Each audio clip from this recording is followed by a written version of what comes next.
അസ്യൂസിന്റെ Asus ZenFone 11 Ultra എന്ന പുതിയൊരു smart phone launch ചെയ്യാൻ പോകുന്നുണ്ട്. ഇത് അസ്യൂസിന്റെ ഫ്ലാഗ്ഷിപ്പ് ലെവലിൽ വരുന്ന സ്മാർട്ട് ഫോൺ ആയിരിക്കും. ഈ ഒരു ഫോണിന്റെ ഫീച്ചേഴ്സിനെ പറ്റിയിട്ടുള്ള പല കാര്യങ്ങളും ഇപ്പോൾ അറിയാൻ കഴിഞ്ഞിട്ടുണ്ട്. എന്തായാലും ഈ ഒരു വീഡിയോയിൽ നമ്മൾ നോക്കാൻ പോകുന്നത് അസ്യൂസ് ZenFone 11 Ultra എന്നുള്ള സ്മാർട്ട് ഫോണിനെ പറ്റിയിട്ടാണ്. വീഡിയോ തുടങ്ങുന്നതിന് മുമ്പ് പറയാനുള്ള ഒരു കാര്യം എന്താ വെച്ചാൽ, നിങ്ങൾ ടെക് വാർത്തകൾ ഫോളോ ചെയ്യാൻ താല്പര്യമുള്ളവരാണെന്നുണ്ടെങ്കിൽ നമ്മുടെ വാട്സപ്പ് ചാനലിലോ അല്ലാന്നുണ്ടെങ്കിൽ ടെലഗ്രാം ചാനലിലോ ജോയിൻ ചെയ്യാവുന്നതാണ്. താഴെ ഡിസ്ക്രിപ്ഷനിലും അതുപോലെ തന്നെ കമന്റ് ബോക്സിലും നമ്മുടെ വാട്സപ്പ് ചാനലിൻ്റെയും അതുപോലെ തന്നെ ടെലഗ്രാം ചാനലിൻ്റെയൊക്കെ ലിങ്കും കാര്യങ്ങളൊക്കെ കൊടുക്കുന്നുണ്ട്. അവിടെ റെഗുലർ ആയിട്ടുള്ള ടെക് അപ്ഡേറ്റ്സും കാര്യങ്ങളൊക്കെ ലഭിക്കുന്നതായിരിക്കും.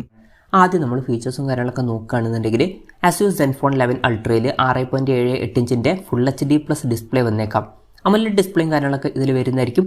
പിന്നെ LTPO എന്നുള്ള ഫീച്ചർ ഇതിൽ സപ്പോർട്ട് ചെയ്യുന്നതായിരിക്കും. അതായത് റിഫ്രഷ് റേറ്റ് 1 ഹെർട്സിൻ്റെയും 120 ഹെർട്സിൻ്റെയും ഇടയിലായിട്ട് അഡ്ജസ്റ്റ് ചെയ്യാൻ കഴിയുന്നതായിരിക്കും. പിന്നെ ഇതിൽ മാക്സിമം 144 ഹെർട്സിൻ്റെ റിഫ്രഷ് റേറ്റ് ആയിരിക്കും സപ്പോർട്ട് ചെയ്യുക. പിന്നെ ഈ ഒരു ഫോണിൽ പഞ്ച്വൽ ഡിസൈനും കാര്യങ്ങളൊക്കെ ആയിരിക്കും വരിക. In display finger print sensor ഈ ഫോണിൽ വരുന്നതായിരിക്കും. പ്രോസസ്സറിൻ്റെ കാര്യത്തിലോട്ട് വരികയാണെന്നുണ്ടെങ്കിൽ Snapdragon 8 Gen 3 എന്ന പ്രോസസ്സറുമായിട്ടായിരിക്കും ഈ ഒരു സ്മാർട്ട് ഫോൺ വരിക. ഇത് Snapdragonൻ്റെ ഏറ്റവും ലേറ്റസ്റ്റ് ആയിട്ടുള്ള ഫ്ലാഗ്ഷിപ്പ് പ്രോസസ്സറാണ്. ആ ഫ്ലാഗ്ഷിപ്പ് ലെവലിൽ വരുന്ന പെർഫോമൻസും കാര്യങ്ങളൊക്കെ ഇതിൽ വരുന്നതായിരിക്കും.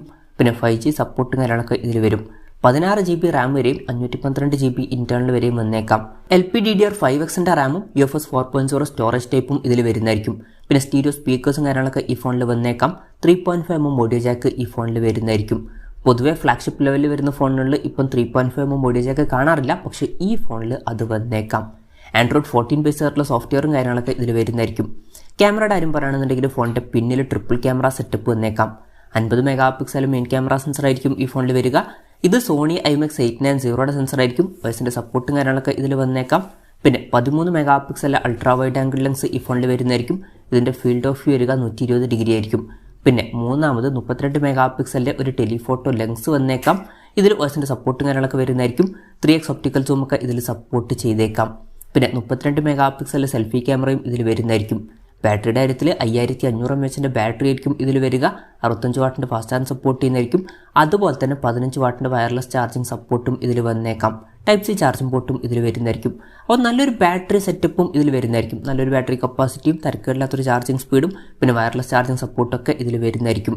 ലോഞ്ച് ഡേറ്റിൻ്റെ കാര്യം പറയുകയാണെന്നുണ്ടെങ്കിൽ അതിനെ പറ്റിയിട്ടുള്ള കൂടുതൽ കാര്യങ്ങളൊന്നും ഇപ്പം അറിയാൻ കഴിഞ്ഞിട്ടില്ല. അതിനെ പറ്റിയിട്ടുള്ള കൂടുതൽ കാര്യങ്ങളൊക്കെ അറിയുമ്പം അതിനെ പറ്റിയിട്ടുള്ള വീഡിയോസൊക്കെ നമ്മൾ ചെയ്യുന്നതായിരിക്കും. അപ്പം അതുപോലുള്ള വീഡിയോസ് കാണാൻ താല്പര്യമുണ്ടെന്നുണ്ടെങ്കിൽ ഈ ചാനലും സബ്സ്ക്രൈബ് ചെയ്യാവുന്നതാണ്. വിലയുടെ കാര്യം പറയുകയാണെന്നുണ്ടെങ്കിൽ അതിനെ പറ്റിയിട്ടുള്ള ന്യൂസുകളും ഇപ്പം പുറത്തു വന്നിട്ടില്ല. എന്നാലും നമ്മുടെ എക്സ്പെക്ടേഷൻ പറയുകയാണെന്നുണ്ടെങ്കിൽ ഈ ഒരു സ്മാർട്ട് ഫോൺ ചിലപ്പം ഒരു 60,000 രൂപ പ്രൈസ് റേഞ്ചിലേക്കായിട്ട് ലോഞ്ച് ചെയ്തേക്കാം. എന്തായാലും കൺഫർമേഷൻസ് ഒന്നുമില്ല, ജസ്റ്റ് നമ്മുടെ എക്സ്പെക്ടേഷൻ പറഞ്ഞു എന്നേ ഉള്ളൂ. പിന്നെ വേറൊരു കാര്യം എന്താ വെച്ചാൽ അസ്യൂസ് ROG Phone 8 സീരീസിൻ്റെ അടുത്ത് വരുന്ന ഫീച്ചേഴ്സും കാര്യങ്ങളൊക്കെയാണ് ഇതിൽ വരുന്നത്. പക്ഷേ മിക്കവാറും അസ്യൂസ് ROG Phone 8 സീരീസിൽ വരുന്ന ഗെയിമിംഗ് ഫീച്ചേഴ്സ് ഇതിൽ നിന്ന് എടുത്ത് ഒഴിവാക്കാൻ ചാൻസ് ഉണ്ട്. എന്തായാലും അതിനെ പറ്റിയിട്ടുള്ള കൺഫർമേഷൻസും ഇപ്പം പുറത്ത് വന്നിട്ടില്ല. എന്തായാലും അസ്യൂസിൻ്റെ അസ്യൂസ് ZenFone 11 Ultra എന്നുള്ള പുതിയൊരു സ്മാർട്ട് ഫോൺ ലോഞ്ച് ചെയ്യാൻ പോകുന്നുണ്ട്. ഈ ഫോണിൻ്റെ ഫീച്ചേഴ്സിനെ പറ്റിയിട്ടുള്ള നിങ്ങളുടെ അഭിപ്രായം ജസ്റ്റ് ഒന്ന് കമൻറ്റ് ചെയ്യുക. അതുപോലെ തന്നെ ഈ ഒരു സ്മാർട്ട് ഫോൺ ഇന്ത്യൻ മാർക്കറ്റിൽ നിങ്ങൾ ഏത് പ്രൈസിങ്ങിലാണ് എക്സ്പെക്ട് ചെയ്യുന്നത് എന്നുള്ള കാര്യം കൂടി ജസ്റ്റ് ഒന്ന് കമൻറ്റ് ചെയ്യുക.